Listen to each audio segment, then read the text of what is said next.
नमस्कार, स्वामीप्रसाद किचनमध्ये आपलं मनःपूर्वक स्वागत आहे. तर आज आपण झणझणीत आणि चटपटीत चवीचं घुटं कसं बनवायचं ते आपण या रेसिपीमध्ये बघणार आहोत. जर तुम्हाला स्वयंपाकाचा कंटाळा जर आला असेल, तर तुम्ही अशा पद्धतीने उडदाच्या डाळीचं घुटं करून बघा, चवीला अप्रतिम लागते. तर हे घुटं भातासोबत किंवा भाकरीसोबत चवीला एकच नंबर लागते. जर घरात भाजीला जर काही नसेल, तर अशा पद्धतीने तुम्ही उडदाच्या डाळीचं घुटं केला तर दुसरं भाजी, वरण करायची अजिबात गरज लागत नाही. फक्त तुम्ही एकच हे घुटं करा, भातासोबत आणि भाकरीसोबत छान लागतं. तर या उडदाच्या घुटंला बरेच जण आमटी किंवा वरण किंवा डाळ असे बरेच काही नावे आहेत. तर एकदम सोप्या पद्धतीमध्ये ही रेसिपी केलेली आहे. तर ही रेसिपी तुम्ही शेवटपर्यंत पहा. जर रेसिपी आवडली तर एक लाईक नक्की करा. जर चॅनल नवीन असाल तर स्वामी प्रसाद किचन या चॅनलला तुम्ही सबस्क्राईब करा आणि बाजूची बेल घंटा नक्की क्लिक करा. चला तर मग वेळ न घालता आपण रेसिपीला सुरुवात करूया. तर हे उडदाचं घुटं बनवण्यासाठी खरं तर अख्ख्या उडदापासूनच केलं जातं किंवा उडदाच्या सालीच्या डाळीपासून केलं जातं. जर तुमच्याकडे उडदाची सालीची जर डाळ नसेल, तर तुम्ही अशा पद्धतीने जी दररोजच्या वापरातली जी उडदाची डाळ असते, त्या डाळीपासून पण तुम्ही हे घुटं करू शकता. जर तुमच्याकडं उडदाच्या सालीची डाळ असेल, तर तुम्ही त्याचं घुटं करा, एकदम चवीला छान लागते. तर इथे माझ्याकडे सालीसकट डाळ नव्हती म्हणून मी ही घरगुतीच बिना सालाची उडदाची डाळ घेतलेली आहे. तर हे डाळ आपण कुकरमध्ये घालून घ्यायचं आहे आणि या कुकरमध्ये पाणी घालून आपल्याला एक 2 ते 3 पाण्याने आपल्याला हे उडदाची डाळ छान स्वच्छ पाण्याने धुवून घ्यायचं आहे. बरेच जण काय करतात, हे डाळ पातेल्यामध्ये किंवा एखाद्या कढईमध्ये शिजवून घेतात. पण असं केल्यामुळे एकदम पटकन हे डाळ शिजली जाते आणि आपला वेळही वाचतो म्हणून आपल्याला इथे हे कुकरमध्येच उडदाची डाळ आपल्याला शिजवून घ्यायचं आहे. तर इथे 2 ते 3 पाण्याने हे उडदाची डाळ छान स्वच्छ पाण्याने धुवून घेतलेली आहे. डाळ शिजेल इतपत आपल्याला यामध्ये पाणी घालून घ्यायचं आहे आणि कुकरचं झाकण लावून आपल्याला या कुकरच्या एक 3 ते 4 शिट्ट्या करून घ्यायच्या आहेत, म्हणजे उडीद डाळ छान मऊसूत शिजली जाते. डाळ शिजेपर्यंत आपण इकडे एक वाटण बनवून घ्यायचं आहे. त्यासाठी इथे एक एक मिक्सरचं भांडं घेतलेलं आहे आणि त्यामध्ये एक 20 ते 25 लसणीच्या पाकळ्या घेतलेल्या आहेत. तर या घुटामध्ये आपल्याला लसणीच्या पाकळ्या जास्तीचे घालायचे आहेत, म्हणजे आपलं घुटं चवीला अगदी छान लागतं. त्याचसोबत इथे 1 ते दीड चमचा जिरं घेतलेलं आहे आणि हिरवी मिरची घेतलेली आहे. तर हिरवी मिरचीचं प्रमाण तुम्ही तुमच्या आवडीनुसार तिखट जसं पाहिजे असेल त्याप्रमाणे तुम्ही घेऊ शकता. त्याचसोबत इथे एक वाटीभर कोथिंबीर देठासहित घेतलेली आहे. ते कोथिंबीर पण आपल्याला या मिक्सरच्या भांड्यामध्ये घालून घ्यायचं आहे. जर तुम्हाला या ठिकाणी खोबऱ्याचा खीस किंवा खोबर घालायचं असेल तर तुम्ही घालू शकता. पण आमच्याकडे अशाच पद्धतीने हिरवी मिरची, लसूण, जिरे आणि कोथिंबीरचंच वाटण केलं जातं. तर हे वाटण वाटत असताना आपल्याला फार जास्त बारीकही करायचं नाही आणि फार जास्त जाडसरही करायचं नाही. तर अशा पद्धतीने आपल्याला हे वाटण बनवून घ्यायचं आहे. तर इकडे आपल्या कुकरच्या एक 3 ते 4 शिट्ट्या झालेल्या आहेत. तर या कुकरचं झाकण काढून बघूया. तर इथे आपली मस्त मऊसूत आपली इथे उडदाची डाळ छान शिजली गेलेली आहे. हे डाळ आपल्याला पळीने घडसून घ्यायचं आहे. जर या ठिकाणी आपण डाळ शिजवण्यासाठी जर आपलं या ठिकाणी पाणी जर जास्त पडलं असेल, तर डाळ घडसत असताना आपल्याला या डाळीमधलं पाणी काढून आपल्याला ही डाळ घडसून घ्यायचं आहे.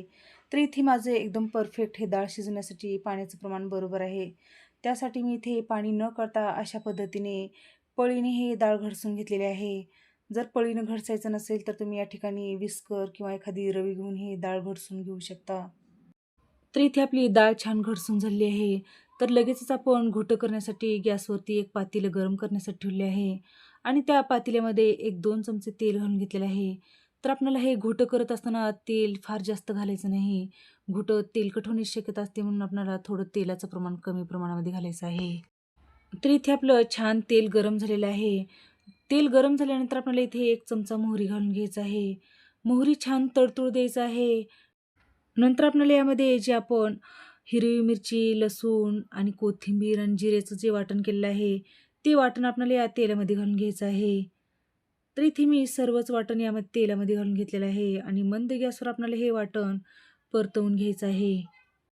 तर हे वाटण आपल्याला एक 2 ते 3 मिनिटं छान मंद गॅसवर याचा खमंग वास येईपर्यंत परतवून घ्यायचा आहे. थोडंसं वाटण परतल्यानंतर आपल्याला यामध्ये एक 10 ते 12 कढीपत्त्याची पानं घालून घ्यायचं आहे आणि हे कढीपत्त्याची पानं पण आपल्याला या वाटणासोबत छान परतवून घ्यायचं आहे. तर इथे आपलं छान ही फोडणी परतली गेलेली आहे. तर यामध्ये आपल्याला एक अर्धा चमचा हळद पावडर घालून घ्यायचं आहे. हळद पावडर घालून आपल्याला 1 मिनिटभरासाठीच आपल्याला यामध्ये छान परतवून घ्यायचं आहे. हे सगळे जिन्नस छान परतल्यानंतर आपण जे उडदाची डाळ शिजवून घेतलेली आहे, ती उडदाची डाळ आपल्याला यामध्ये घालून घ्यायचं आहे. डाळ घातल्यानंतर आपल्याला या फोडणीमध्ये छान मिक्स करून घ्यायचं आहे किंवा लगेचच आपल्याला यामध्ये पाणी घालून घ्यायचं आहे. तर इथे मी हे उडदाच्या डाळीसाठी इकडे गरम पाणी करायला ठेवलं होतं. ते गरम पाणीच कुकरमध्ये घालून कुकर धुवून यामध्ये घालून घेतलेलं आहे. गरम पाणी घालून आपल्याला या डाळीमध्ये छान मिक्स करून घ्यायचं आहे. शक्यतो हे उडदाची डाळ करत असताना आपल्याला गरम पाणीच घालायचं आहे. तर हे घुटं खूप जास्त पातळ नसतं. तर बघू शकता अशा पद्धतीचं हे उडदाच्या डाळीचं घुटं असतं. फार जास्त पातळही करू नका आणि फार जास्त घट्टही करू नका. अशा पद्धतीचं आपल्याला हे घुटं बनवून घ्यायचं आहे. तर यामध्ये आपल्याला चवीनुसार मीठ घालून घ्यायचं आहे. मीठ घालून आपल्याला छान यामध्ये मिक्स करून घ्यायचं आहे. आता या घोटाला आपल्याला फुल गॅसवर एक उकळी काढून घ्यायचं आहे. तर हे घोटं पारंपरिक पद्धतीने केलेलं आहे. तर गावाकडे भरपूर प्रमाणामध्ये आठवड्यातून एकदा तरी अशा पद्धतीने उडदाच्या डाळीचं घोटं केलं जातं.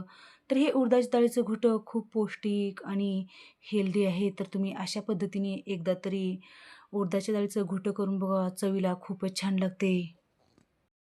तर या घोटाला छान खळखळून उकळी आलेली आहे. तर या स्टेजला आपल्याला गॅस बारीक करायचा आहे आणि मंद गॅसवर आपल्याला एक 4 ते 5 मिनिटं आपल्याला हे घोटं छान शिजवून घ्यायचं आहे. तर इथे एक 4 ते 5 मिनिट झालेले आहेत. तर मस्त आपलं हे घोटं छान शिजलं गेलेलं आहे. तर बघू शकता आपल्या या घोटाला कलर किती सुंदर आलेला आहे. तर इथे आपलं गरमागरम झणझणीत घोटं बनवून तयार झालेलं आहे. तर इथे गॅस बंद करून घेतलेला आहे आणि सगळ्यात शेवटी आपल्याला यामध्ये बारीक चिरून घेतलेली कोथिंबीर घालून घ्यायचं आहे आणि छान आपल्याला या घोटामध्ये मिक्स करून घ्यायचं आहे. तर हे गरमागरम घोटं आपण सर्व्ह करूया. तर हे घोटं बनवण्यासाठी तुम्ही अख्खा उडीद वापरा किंवा सालीसकट हे उडदाची डाळ घ्या. नाहीतर तुम्ही तुम्ही घरगुती वापरामधले जे दररोजची उडदाची डाळ असते त्यापासून पण हे घोटं केला तर चवीला एकच नंबर लागते. तुम्ही कसंही करा त्या पद्धतीने हे उडदाच्या डाळीचं घोटं खूपच छान लागते. तर हे गरमागरम घोटं तुम्ही भाकरीसोबत किंवा चपातीसोबत किंवा भातासोबत जरी खाल्ला तर चवीला एकच नंबर लागते. तर अशा पद्धतीने घरात जर भाजीला काही नसेल तर तुम्ही अशा पद्धतीने उडदाचं घोटं करून बघा. तर हे उडीद डाळीचं घोटं करण्यासाठी फार जास्त वेळ लागत नाही. एकदम साध्या आणि सोप्या पद्धतीमध्ये हे उडीद डाळीचं घोटं केलेलं आहे. तर तुम्हाला आजची रेसिपी कशी वाटली? नक्की एक कमेंट करा आणि अशाच नवनवीन रेसिपी पाहण्यासाठी स्वामी प्रसाद किचन या चॅनलला तुम्ही एक लाईक, शेअर आणि सबस्क्राईब करा आणि बाजूची बेल घंटा नक्की क्लिक करा. चला तर मग भेटू अशाच नवीन रेसिपीसोबत. धन्यवाद.